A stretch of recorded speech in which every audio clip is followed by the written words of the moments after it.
Ayan, so welcome back po no, dito sa Denrica Doy TV Sports. At well, of course, huli na naman tayo.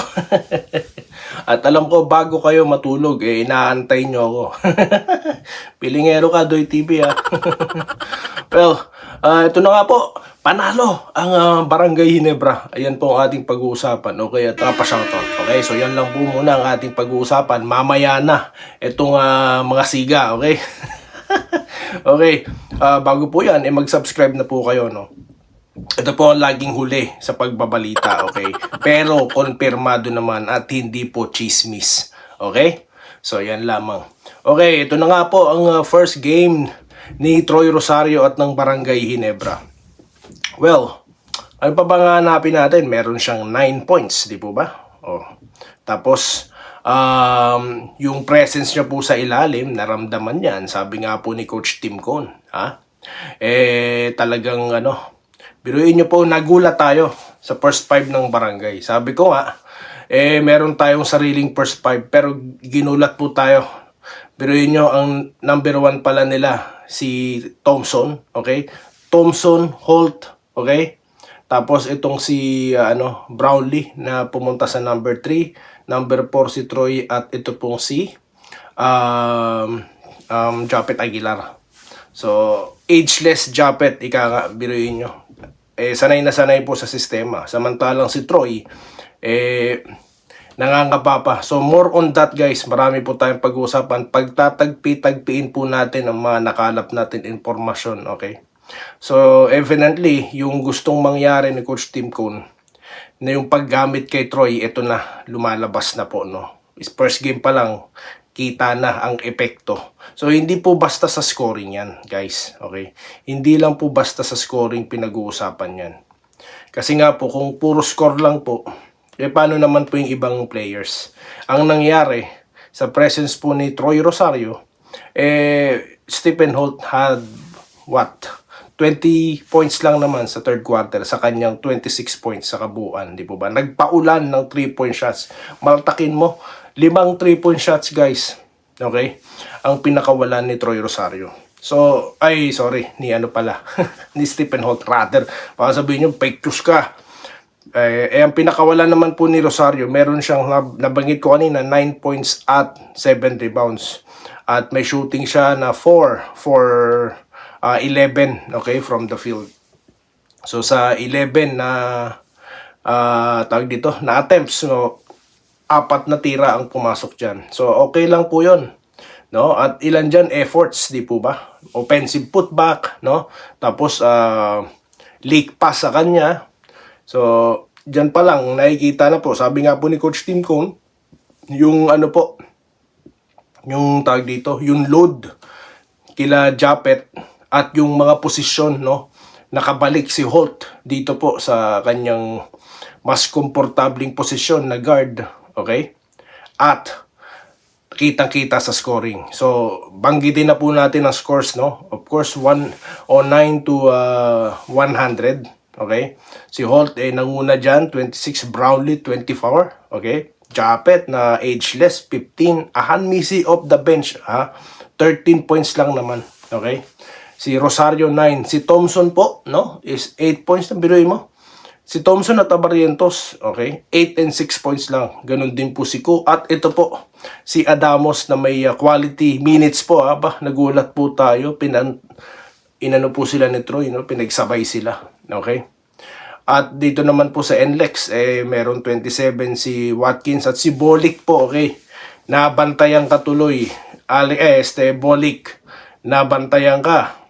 Tignan nyo, noong nakaraang game niya, 39 points, ngayon 18 points lang. Na-check na siya ni Stephen Holt, okay? Sabi nga po ni Coach Tim Cone, kung kaya niyang bantayan ng mga malalaking import at mabibilis, ano pa kaya pag-guard? Di po ba? So, 18 points lang po, nalimita si Bolik, si Alas, may 14, Policaprio, tapos si Junel, meron pong 13 points, okay? At si Valdez na may 11. Ito, mga chinek natin itong mga to. Sila Torres, Semerad, 4 lang. Nakaisang 3-point lang. So, mukhang chinek ito. Dahil nga po sa nakarang content natin, sabi ko, itong mga to ang bibira. Kasi ito yung bumira sa San Miguel, no guys? Okay? So, Herdon, Roger, no? Meron silang, ang mga single digit points, no? So, dyan po, sigurado po, no, marami po tayong nasasagap kanina na may mga reklamo na naman. May mga umiiyak na po. Kukonfirmahin po muna natin yan, okay? Hindi po tayo basta kakagat sa mga vlogger na mga kino-comment nila dyan, no? So, titignan po natin ang legit sources ulit. Mahuhuli na naman po ako, ha? Kasi nga po, i-verify natin yung mga impormasyon na yan bago natin pag-usapan, okay? So, shoutout na po tayo, ha? Mabilis ang shoutout dito po sa huli pong content na ating ipinalabas. Ayan, ito po ang bago ang laban po ng Barangay Ginebra. Naglabas po tayo ng content. Maraming salamat po. 4,000 po nanood. Aba, umpisahan ko na ang pagbabasa. Okay? Umpisahan natin sa umpisa. Okay? Para di naman po unfair. Next. Ito po, pinakauna, si Sir Malyari Mascareñas, okay? Pa-shoutout naman po, idol, okay? At nagte-thank you siya. Excited po siya at nanalo na nga po tayo, no? Ito po kay Erwin Bersosa, sana manalo Ginebra maya kasi entrance pa lang laro nila. O ba? Erwin Bersosa po yan.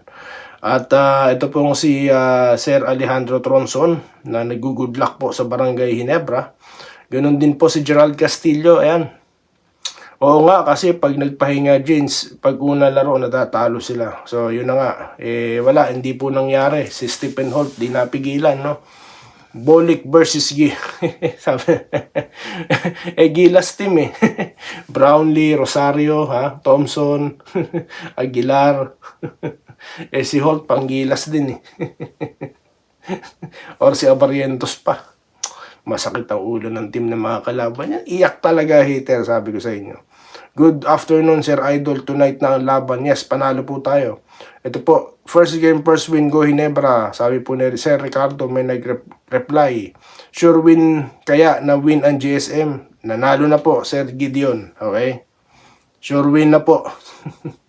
Dito na lang sa channel ni Derica, no fake news, pure fresh talaga. Oy, salamat naman po. Kaya dito na lang po tayo. Salamat po. Ngayon lang po ako nagre-respond, ha. Di po ako nagre-respond, gusto ko po sa habang kino-content natin. Robert Jr., go lagi NSD. Ito po si Joel Leventino. Sana idol ikaw na. Ba, salamat po sir. Salamat po. Mario Di Mailig. Maganda hapon boss. Makikita natin ang galing ni Bolick kapag nabantayan na ni Holtz. Or ni Holt. Well, nakita nyo naman po, di po ba? Nakita nyo naman yung malupitang pagbabantay sa kanya nito ni Troy Rosario, okay? Sana manalo Ginebra, sabi ni Von Yan Cantor. Nanalo na po tayo, sir. Puro fake news ang ibang channel, wala pang muka. Yun nga po, mga storytellers po yan. Kaya kung ano-ano mga chika at intriga, wala po kasing mukhang iaharap. Dahil kung mukha po nila nakabandera dyan, mahihiya po yan mag-fake news, okay? Wala po kasi. Nabanggit ko na po, talaga pong malaki ang kitaan sa mga fake news. Pero maling paraan po yan dahil you are spreading wrong information.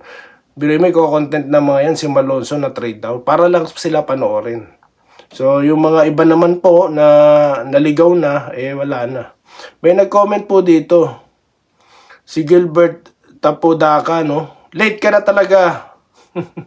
Nanalo na, sorry. Sir, tignan nyo po muna kung kailan, anong oras ko in-upload.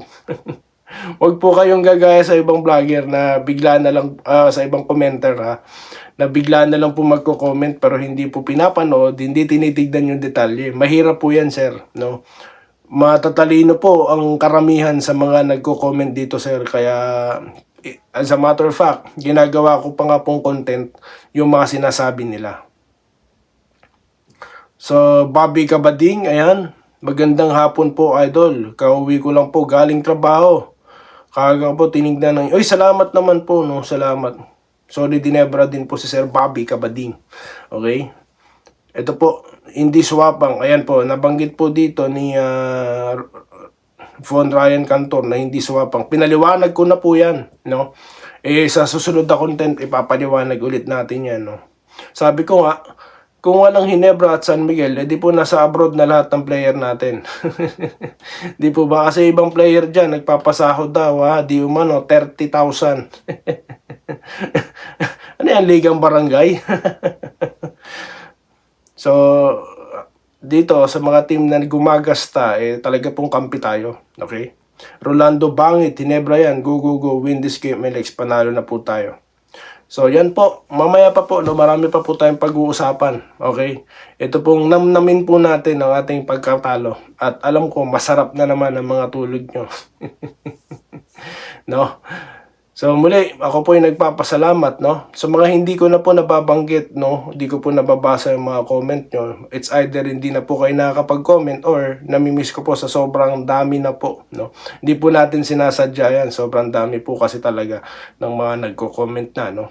Kaya nga po sunod-sunod yung contents natin para po mabasa po natin lahat yan. Okay? So yun lamang po at muli, ako po ay maraming nagpapasalamat sa inyo, no? At magkita-kita po tayo sa mga susunod na video content. Dito lamang po sa Den Ricardo TV Sports. Muli, maraming salamat po sa inyong panonood. Salamat po sa panonood. Subscribe na para sa mga susunod na basketball at boxing videos.